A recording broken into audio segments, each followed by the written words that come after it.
ఈ రేవంత్ రెడ్డి పాలన పిచ్చోడి చేతిలో రాయి లెక్క అయిపోయింది. పిచ్చోడి చేతిలో రాయి లెక్క అయిపోయింది. ఎటు సిరుతాడో తెలియదు. ఇక ఆ రాయి ఎవరి మీద పడుతుందో ఎటు సిరుతాడో తెలియకుండా అయిపోయింది రేవంత్ రెడ్డి పాలన. ఆనాడు కేసీఆర్ గారు హైదరాబాద్కు దగ్గరగా కాలుష్యం లేకుండా జీరో ఎఫ్లుయెన్స్తో అక్కడ ఫార్మాసిటీ పెట్టడానికి 15,000 ఎకరాల జాగా తయారు చేసి పెట్టిండు. ఆడ పెట్టవయ ఫార్మాసిటీ, దానికి అన్ని అనుమతులు వచ్చినాయి. ఎన్విరాన్మెంట్ క్లియరెన్స్ ఢిల్లీకేలు వచ్చింది, అటవీ అనుమతులు వచ్చినాయి, దానికి భూసేకరణ అయిపోయింది, రోడ్లు వేసిండ్రు, మొత్తం తయారున్నది, వంట వండి పెట్టిండ్రు, వడ్డిచ్చుడే ఉన్నదాడ. కానీ రేవంత్ రెడ్డి గారు ఏం చేస్తుండంటే ఇప్పుడు అక్కడ రియల్ ఎస్టేట్ బేరం చేస్తాడట, బ్రోకర్ అవుతాడట, రియల్ ఎస్టేట్ బ్రోకర్ అవుతాడట రేవంత్ రెడ్డి. ఈయన రియల్ ఎస్టేట్ బేరం చేస్తాడట, ప్లాట్లు అమ్ముతాడట. ముఖ్యమంత్రి బేరం చేస్తాడా, ప్రజల్ని చూసుకుంటాడా? నువ్వేమైనా రియల్ ఎస్టేట్ బ్రోకర్వా, ఈ రాష్ట్రానికి ముఖ్యమంత్రివా నువ్వు? అక్కడ ఏమంటాడు, ఫోర్త్ సిటీ కట్టాడట, ఫోర్త్ సిటీ అని ఊదరగొడుతుండు. మొన్న హైకోర్టు అడిగింది, ఏమైనా ఫార్మసిటీ ఉన్నట్టా లేనట్టా అని హైకోర్టు అడిగింది. ఆడ మళ్ళీ ఏమైనా కింది మీద అవుతుందేమో అని ఉన్నట్టే అని హైకోర్టు కాగితం రాసిచ్చిండు. కానీ ఎన్ని ఎకరాల్లో ఉన్నట్టో చెప్తలేడు. ఆయన ఉపాయం ఏంది, ఆడేదో చిన్నగా 3-4 వేల ఎకరాలల్లో ఫార్మాసిటీ పెట్టి మిగతా 10,000 ఎకరాలల్లో రియల్ ఎస్టేట్ బేరం చేస్తాడట, ప్లాట్లు కొట్టి అమ్ముతాడట. ఆయన మనుషులకు ఆయన అనుయాయులకు ఆ 10,000 ఎకరాలు కట్టబెట్టి ఆ దాన్ని తెచ్చి మన ఊరి మీద ఎత్తుండు. ఇప్పుడు మన నేల్కల్ మండలం మీద ఎత్తుండు, ఆడపోయి కొడంగల్లో వేస్తున్నాడు. నేను అంటున్నా, ఎందుకు ఈ రైతుల ఉసురు పోసుకుంటున్నావు? నేను ఇప్పుడే పొలాలకు పోయి చూసి వచ్చిన. ఆ లక్ష్మిది ఇంకెవరిదో కొంతమంది పొలాలు చూసిన, శరణమ్మది, లక్ష్మిది, లలితమ్మది, పోయాడు తిరిగి చూసిన. ఎంత మంచి పంట, బంగారమూల పుదీనా ఉన్నది. పత్తికైతే ఒక్కొక్క చెట్టుకు 30-40 కాయలు ఉన్నాయి. కంది చూస్తే బ్రహ్మాండంగా కంది పెరిగింది. ఏ పంట చూసినా బంగారమూల ఉన్నది. శరణమ్మ మాట్లాడి 2 ఎకరాల భూమి ఉన్నది, ఏడాదికి 2-3 లక్షలు సంపాదిస్తాము అన్నది. ఏడాదికి 2-3 లక్షలు సంపాదించే భూమిని ఈయన కంపెనీలు పెడతారట. ఏమైనా పొరంబోక్ భూములు లేవా? పనికిరాని భూములు లేవా? పంట పండని భూములు లేవా? ఇంత బంగారమూల పంట పండేటువంటి ఈ భూముల మీద ఎందుకు పడ్డావు అని నేను అడుగుతా ఉన్నా. పోయి పెట్టు ఫార్మసిటీ, ఆడ ఉంది కదా ఆల్రెడీ 15,000 ఎకరాల భూసేకరణ చేసింది. ఆ రోజేమో భూములు వాపస్ ఇస్తాను, భూములు వాపస్ అన్నయ్యి లేదు, అనుమతి వచ్చింది, అక్కడనే ఫార్మాసిటీ అన్నా పెట్టు. మా వాళ్ళ మీద ఎందుకు పడ్డావు? ఇప్పుడు ఏమైంది, పిచ్చోని చేత రాయి లెక్క రాయి మన మీద పడ్డది. ఆ భూములనేమో రియల్ ఎస్టేట్ బేరం చేస్తారట, మన ఊరు భూములు గుంజుకొని ఇక్కడ కంపెనీలు పెడతాడట. అంటే నిన్ను ముఖ్యమంత్రి చేసింది రియల్ ఎస్టేట్ బేరం చేయడానికా, రైతుల్ని కాపాడడానికా? నువ్వు దేనికోసమైనావు ముఖ్యమంత్రిగా? ఈ రైతుల ఉసురు పోసుకుంటావు. ఆడ పొద్దుగాలు వేస్తే మూసీ సుందరీకరణ అని పెట్టిండు. మూసీ సుందరీకరణ అంటుండు. ఆడనేమో ఇల్లు గులగొట్టే పని పెట్టిండు. ఏదో మూసీని ఉద్ధరిస్తా అని ఆడ ఇల్లు గులగొట్టే పనేమో మూసీలో పెట్టిండు. ఈడ మన ఊర్లోనేమో భూములు కొల్లగొట్టే పని ఈడ పెట్టిండు. ఏందా ఇందిరమ్మ పాలన అంటే? ఇందిరమ్మ పాలన అంటే పేదోళ్ళ ఇండ్లు కూలగొట్టుడు, పేదోళ్ళ భూములు కొల్లగొట్టుడేనా అని నేను అడుగుతా ఉన్నా రేవంత్ రెడ్డిని. ఇదేంది నువ్వు ఇందిరమ్మ రాజ్యం అంటే ఏంది? ఇందిరమ్మ రాజ్యం, ఇందిరమ్మ ఇచ్చిన భూములు నువ్వు కొల్లగొట్టి కంపెనీలకు అమ్ముకుంటావు. ఇందిరమ్మ కాలంలో పేదవాళ్లకు గరీబీ హటావో అన్నది ఇందిరమ్మ. గరీబీ హటావో అంటే ఈయనేమంటుండు, కిసానోంకు హటావో అంటుండు, గరీబోంకు హటావో అంటుండు. इंदिरम्मा गरीबी हटाओ बोले, लेकिन ये रेवंत रेड्डी ने गरीबों को हटाओ बोल रहा, किसानों को हटाओ बोल रहा। ये कहीं का सरकार है? ये सरकार हमें जरूरत नहीं है बोल के लोग बोलना शुरू कर रहे। మాకొద్దు ఈ పాలన అంటున్నారు ఇయాల ప్రజలు. ఏమన్నది శరణమ్మ, రైతు బంధు పడ్డదంటే పల్లె ఇంకెక్కడ ఇచ్చిండు అని ఈ అమ్మక్క కూడా అన్నది. ఇయాల ఇక్కడ ప్రజలు 2 నెలల నుంచి అన్నం తింటలేం, అన్నం పైన పట్టలేదు, కళ్ళల్లో నీళ్లు వస్తున్నాయి, గుండెపోటు వస్తుందేమో అని భయం అవుతుంది, కళ్ళు తెరవాలంటే నిద్ర లేచే వరకు ఏమైతామో అని చెప్పి భయపడుతున్నాము అని అంటున్నారు. ఇవాళ రేవంత్ రెడ్డి ఈడేదో గవర్నమెంట్ భూములు ఉన్నాయని వచ్చినా అంటున్నావు. మరి నువ్వు ఆ రోజు ఏం చెప్పినావు వరంగల్ డిక్లరేషన్లా? వరంగల్ ఏం చెప్పినప్పుడు ఓట్ల ముంగట మేము వస్తే గవర్నమెంట్ భూములన్నీ పట్టాలు ఇస్తా అన్నాడు. ఇప్పుడు పట్టాలు ఇస్తా అన్నాడు, గుంజుకుంటున్నాడు. ఇప్పుడు అంటే ఓడ దాటేదాకా ఓడమల్లప్ప, ఓడ దాటాక బోడమల్లప్ప. ఎలక్షన్ల ముంగటనేమో పట్టాలు ఇస్తా, మీకు కూడా పట్ట భూములు చేస్తా, గవర్నమెంట్ భూములు మీకు అన్ని హక్కులు ఇస్తా అని వరంగల్లో రాహుల్ గాంధీని తెచ్చి డిక్లరేషన్ చేసిండు. మరి ఆడున్నాడు రాహుల్ గాంధీ? రాహుల్ గాంధీ స్పందించుడు. ఆ రోజు నీతోనే చెప్పించిండు గవర్నమెంట్ భూములకు పట్టాలు ఇప్పిస్తా అని. నిన్ను నమ్మి ఓట్లేస్తే పట్టాలు ఇచ్చుడు దేవుడు ఎరుగు, ఉన్న భూమి గుంజుకుంటున్నాడు, ఉన్న గోసి గుంజుకునే కాడికి తెచ్చాడు రేవంత్ రెడ్డి. మరి రేవంత్ రెడ్డికి మొట్టికాయలు వేస్తావా? రేవంత్ రెడ్డికి బుద్ధి చెప్తావా? సర్ది చెప్తావా? చెప్పు గాని మా పేదోళ్ళ భూముల తెరువు రావద్దు అని చెప్పి నేను ఈరోజు రాహుల్ గాంధీ గారిని డిమాండ్ చేస్తా ఉన్నా. యాన్నో ఢిల్లీలో కూర్చుండు కాదు రాహుల్ గాంధీ. ఓట్లప్పుడేమో గల్లీ గల్లీ తిరిగినావు, గద్దెనెక్కినాక ఢిల్లీలో పడ్డావు. రైతు బంధు వచ్చిందా చెల్లె? వచ్చినాదే రైతు బంధు ఎవరికన్నా ఊళ్ళే? కేసీఆర్ ఉండగా టైం మీద వస్తుండేనా లేదా? ఇప్పుడు వానకాలం ఇక దసరా పండుగ బతుకమ్మ పండుగ వచ్చింది కానీ ఇంకా రైతు బంధు వాళ్ళే. ఏమని ఊరిచ్చిండు?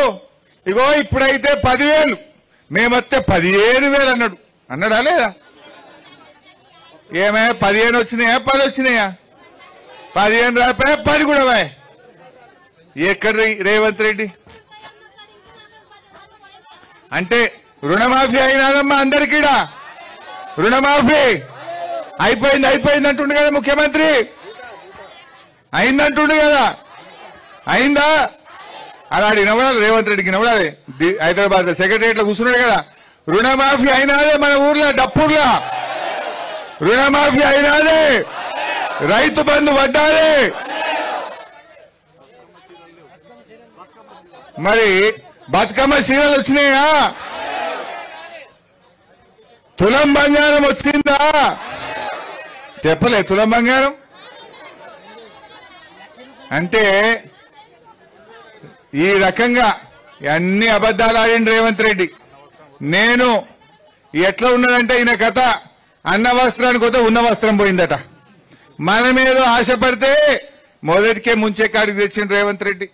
ఇవాళ మన ఊర్లే బీరప్ప గుడి ఉన్నది, సిద్ధిలింగేశ్వర స్వామి గుడి ఉన్నది, మల్లన్న గుడి ఉన్నది, ఎల్లన్న గుడి ఉన్నది, గుట్ట మీద చర్చ్ ఉన్నది, దర్గాలు ఉన్నాయి. ఇవన్నీ కూడా పోతాయి కదా ఫార్మాసిటీలో. అంటే భూములు గుంజుకుంటాడట, దేవుళ్ళని కూడా గుంజుకుంటాడట. ఈ పుణ్యాత్ముడు దేవుని మీద ఒట్టు పెట్టిండు వెనకట. దేవుని మీద ఒట్టు పెట్టి 15 ఆగస్టు వరకు రుణమాఫీ చేస్తా అన్నాడు. మెదక్ చర్చి మీద ఒట్టు పెట్టిండు, ఏడుపాయల అమ్మవారి మీద ఒట్టు పెట్టిండు, రాముల వారి మీద పెట్టిండు, యాదాద్రి లక్ష్మీ నరసింహ స్వామి మీద ఒట్టు పెట్టిండు. 15 ఆగస్టు కల్లా అందరికీ రుణమాఫీ చేస్తా అన్నాడు. చేసినాడమ్మా?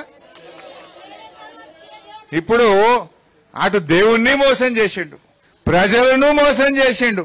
ఇచ్చిన మాట ఒక్కటి కూడా అమలు చేయపాయ్. అక్క చెల్లెళ్లకు నెలకు 2,500 వేస్తా అన్నాడు, అవి వడకపాయ్.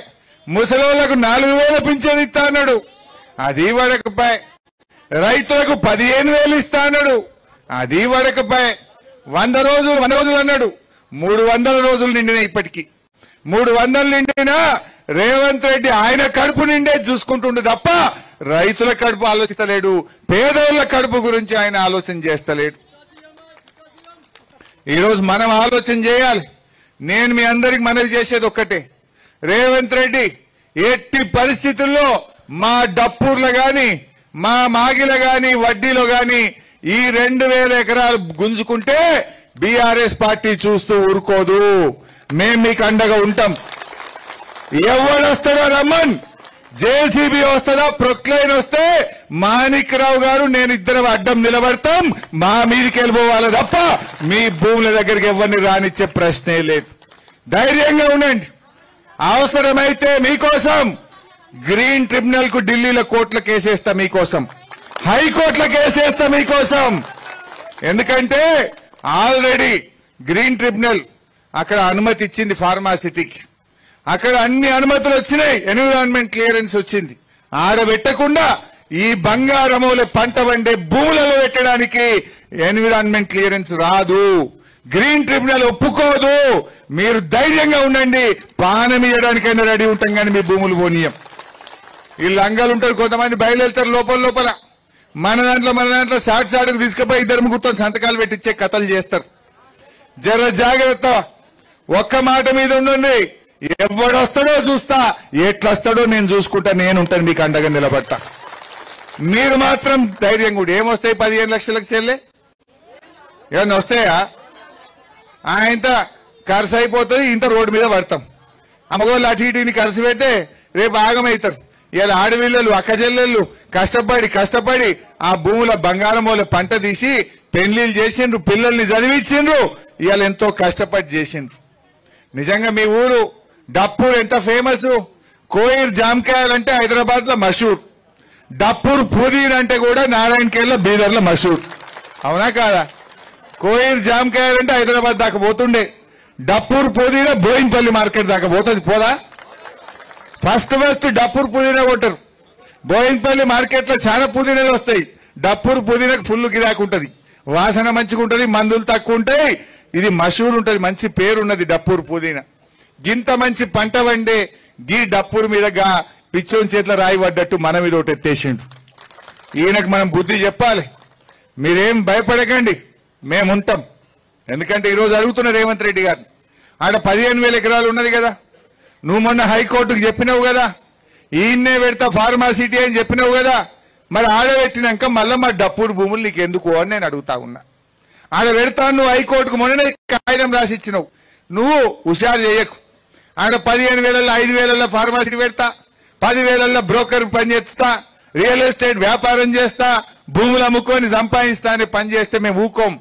ఎట్టి పరిస్థితుల్లో ఫార్మాసిటీయే పెట్టాలి, లేకపోతే ఆడ కూడా రైతులకు భూములు వాపసి, ఇక్కడ కూడా రైతుల తెరువు రాకు, మా రైతుల భూములు రైతులకే ఉండాలి. ఇది బంగారముల పంట వండే భూములు. కొన్ని జాగాలు ఉన్నాయి, రాళ్ళు రప్పలు పంటలు వండని భూములు ఉంటాయి, గుట్టలు ఉంటాయి. గటమోగానే పోయి పెట్టు. గీడేం పెట్టాలి? ఈడేం తప్పు చేసిండ్రు? ఇందిరమ్మ రాజ్యం అంటే భూములు గుంజుకోవడమా? ఈడేదో గరీబోళ్ళ భూములున్నాయి, పేదోళ్ళ భూములు ఉన్నాయి, అసైన్డ్ భూములు ఉన్నాయని ఇటు మోకాన మోపోయినావు. అయినా ఇంకోటంట, మూసీని శుద్ధి చేస్తా, మూసీని మంచిగా చేస్తా అంటావు. మరి మా మంజీరాన్ని ఖరాబ్ చేస్తావా? ఏమైతుంది?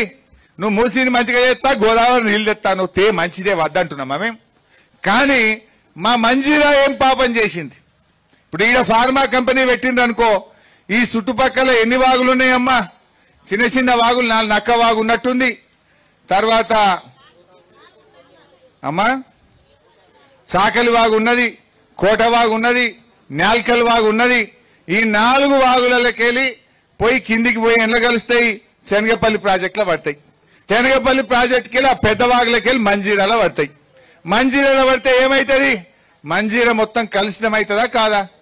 మంజీరా నీళ్ళు ఎవరు తాగుతారు? మెదక్ జిల్లా ప్రజలు తాగుతారు, హైదరాబాద్ ప్రజలు తాగుతారు. అంటే హైదరాబాద్ ప్రజలకు విషయం తాగిపిస్తావా? హైదరాబాద్ ప్రజలకు కాలుష్యం ఇస్తావా?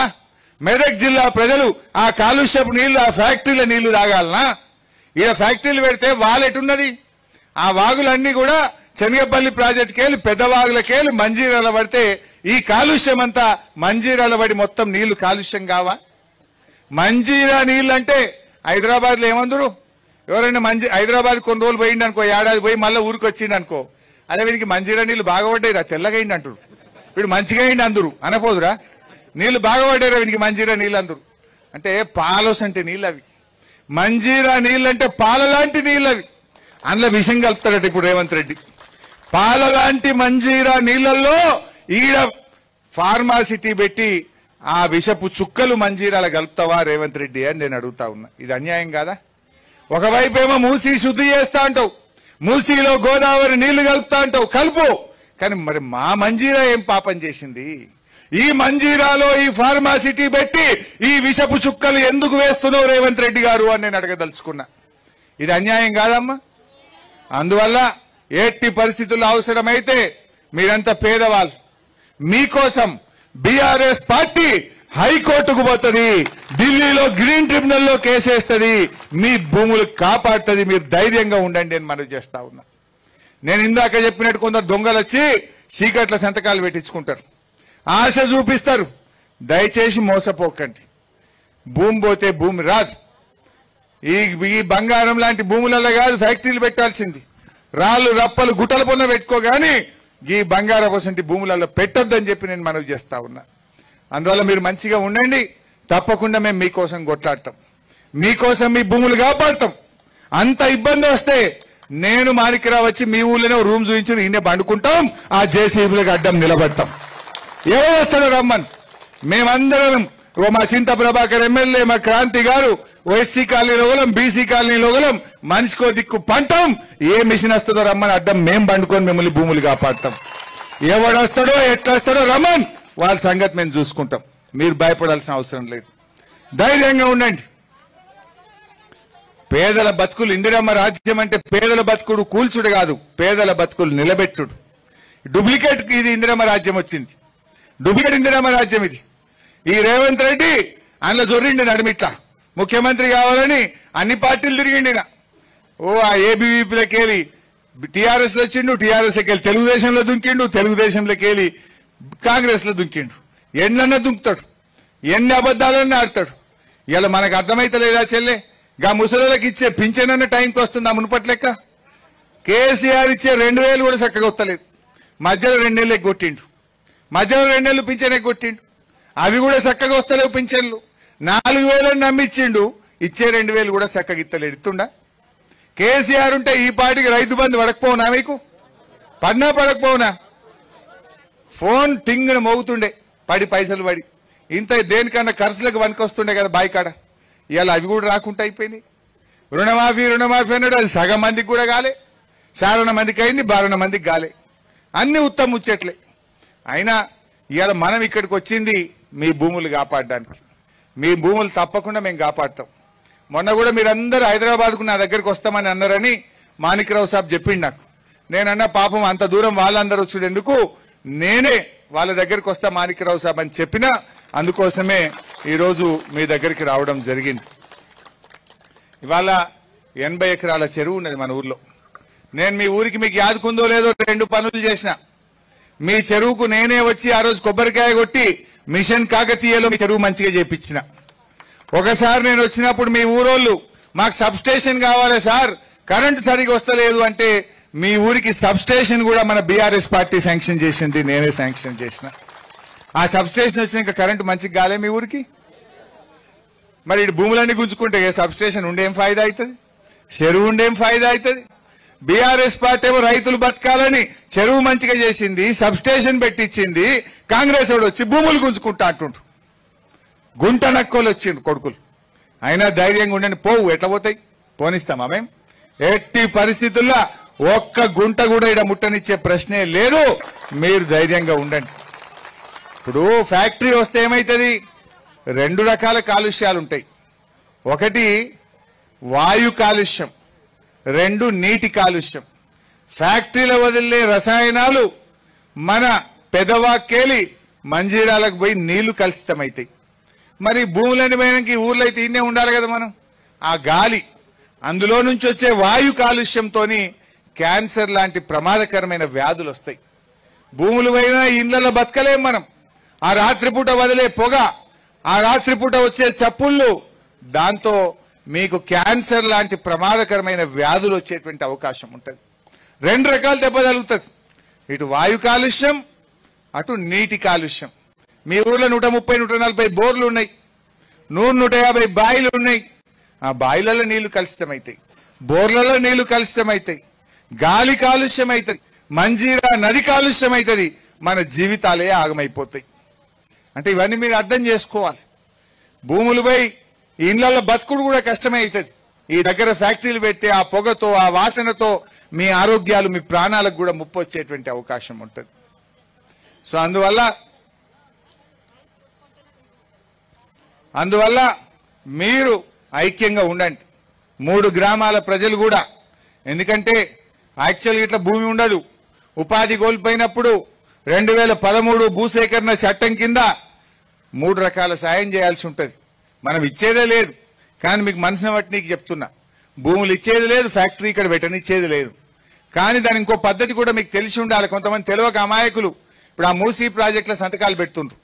ఏం బెదిరిస్తున్న వాళ్ళకు ఆయనతో డబుల్ బెడ్రూమ్ పోతుంది రాబాయి జల్దీ సంతకం పెట్టని బెదిరిస్తే కొంతమంది చదువుకోనోళ్ళో తెలియనోళ్ళో సంతకాలు పెట్టిండాడు మూసీల సంతకాలు పెడితే మీకు 25,000 బంపర్ ప్రైస్ ఇల్లు ఇస్తాం 25,000 ఇస్తాం పోండి అని కొడుతున్నాడు. వాస్తవానికి 2013 భూసేకరణ చట్టం ఏం చెప్తుందంటే మనం ఇయ్యం మీ గురించి చెప్తలేను కానీ మీకు తెలిసి ఉండాలని చెప్తున్నా. 2013 భూసేకరణ చట్టం ఏం చెప్తుందంటే ఎక్కడైనా భూసేకరణ జరిగితే అక్కడున్న భూమికి 3 అంతల విలువ కట్టి ఇవ్వాలి. 1 2 ఇంట్లో ఉన్న వాళ్లకు 18 ఏళ్లు నిండిన ప్రతి ఒక్కరికి పని కోల్పోతారు కనుక మనిషికి 5 లక్షల రూపాయల డబ్బు ఇవ్వాలి. ఇంట్లో తల్లిదండ్రి 2 కొడుకులున్నారు అనుకో 2 కొడుకులకు 5 ఇవ్వాలి తల్లిదండ్రికి 5 ఇవ్వాలి. 18 ఏళ్లు నిండిన బిడ్డ ఉంటే బిడ్డకు కూడా 5 లక్షలు ఇవ్వాలి. 2 మూడవది అన్ని వసతులతో కూడిన డబుల్ బెడ్రూమ్ ఇల్లు కూడా కట్టియాలి. ఇల్లు కట్టియాలి. ఇంట్లో ఆడపిల్ల మగపిల్ల తల్లిదండ్రికి మనిషికి 5 లక్షలు ఇవ్వాలి. ఉన్న భూమికి 3 అంతల డబ్బు కట్టియాలి. ఇది చట్టం ఉంటుంది. యాక్చువల్గా కొంతమంది తెలిస్తే ఒక రాత్రి ఆయన ఎవరన్నా ప్రలోభాలకు గురి చేస్తే 15 లక్షలకు సంతకం పెట్టింది అనుకో ఆగమాగం అవుతుంది. ఎట్టి పరిస్థితుల్లో ఇంకోటి కూడా ఏముంటది ఫార్మాసిటీ అయినా కంపెనీలు అయినా ఎక్కడ పెట్టాలి పొరంబోకు భూములల్లా పంట వండని భూములల్లా రాళ్లల్ల రప్పలల్లా గుట్టలల్లా ఎక్కడ ఏ వసతి లేని కాడ పెట్టాలి. మీ దగ్గర బంగారముల బాయి నిండా నీళ్లున్నాయి దంగదు మోటార్ పెడితే నీ బాయి దంగది నీ బోరు దంగది 3 పంటలు పక్కా వండేటువంటి భూములు ఇవి. ఇటువంటి చోట ఫ్యాక్టరీలు పెట్టరు. పెట్టినా కేంద్రంలో ఎన్విరాన్మెంట్ క్లియరెన్స్ రాదు. కోర్టులు ఒప్పుకోవు. గ్రీన్ ట్రిబ్యునల్ ఒప్పుకోదు. అవి న్యాయం అనేది ధర్మం అనేది ఉంటుంది. అయితే మీరు పేదవాళ్ళు చదువుకోని వాళ్ళు రాష్ట్ర సరిహద్దుల్లో ఉన్న వాళ్ళు కనుక మేం మీకు అండగా నిలబడతాం.